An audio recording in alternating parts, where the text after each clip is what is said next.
Hello guys, welcome back to our channel queens world. வீட்லேயே ஈஸியாக bread pizza எப்படி பண்ணலான்னு பார்த்துடலாம் வாங்க. அதுக்கு என்னெல்லாம் பொருள் எடுத்திருக்கேன்னா, ஒரு ஆனியன், ஒரு capsicum, ketchup, chilli flakes, cheese இவ்வளோ தாங்க எடுத்திருக்கேன். இப்போ பிளேட்டிங் பண்ண ஆரம்பிச்சிடலாம். பிரெட் ஸ்லைஸ் மேலே கொஞ்சமாக கெட்சப் போட்டு நல்லா ஸ்ப்ரெட் பண்ணி விட்டுக்கிறேன். எங்கள் வீட்டில் பீட்சா சாஸ் இல்லாததுனால நான் கெட்சப் ஆட் பண்ணியிருக்கேன். அதுவே டேஸ்ட் நல்லா தான் இருந்துச்சு. உங்கள் வீட்டில் பீட்சா சாஸ் இருந்துச்சுன்னா அதுவே நீங்கள் ஆட் பண்ணியிருக்கலாம். கெட்சப் அப்ளை பண்ண அப்புறமா மேலேயே ஆனியன் வச்சுக்கிறேன். அதுக்கு மேலே கேப்சிகம் வச்சுருக்கேன். அதுக்கு மேலேயே நிறைய சீஸும் போட்டாச்சு. சீஸ் நிறைய போட்டால் கொஞ்சம் டேஸ்ட் சூப்பராக இருக்கும். அதுக்கு மேலே நான் வீட்லேயே செஞ்ச சில்லி ஃப்ளேக்ஸ் தான் ஆட் பண்ணியிருக்கேன். ரெசிபி வீடியோ வேணால் கமெண்ட் பண்ணுங்கள், கண்டிப்பாக போடுறேன். அப்புறமா 4 பிரெட் ஸ்லைஸ் எடுத்துருந்தேன். 4த்துலேயுமே டாப்பிங்ஸ்லாம் போட்டு ரெடி பண்ணி வச்சுட்டேன்.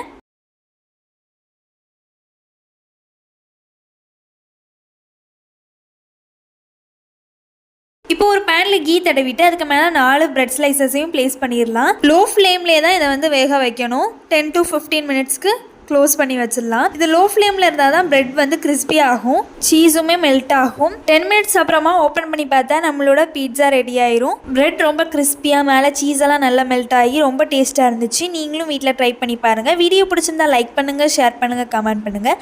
மறக்காமல் நம்ம சேனலை சப்ஸ்கிரைப் பண்ணுங்கள். ஓகே ஃப்ரெண்ட்ஸ், தேங்க்யூ, பாய்.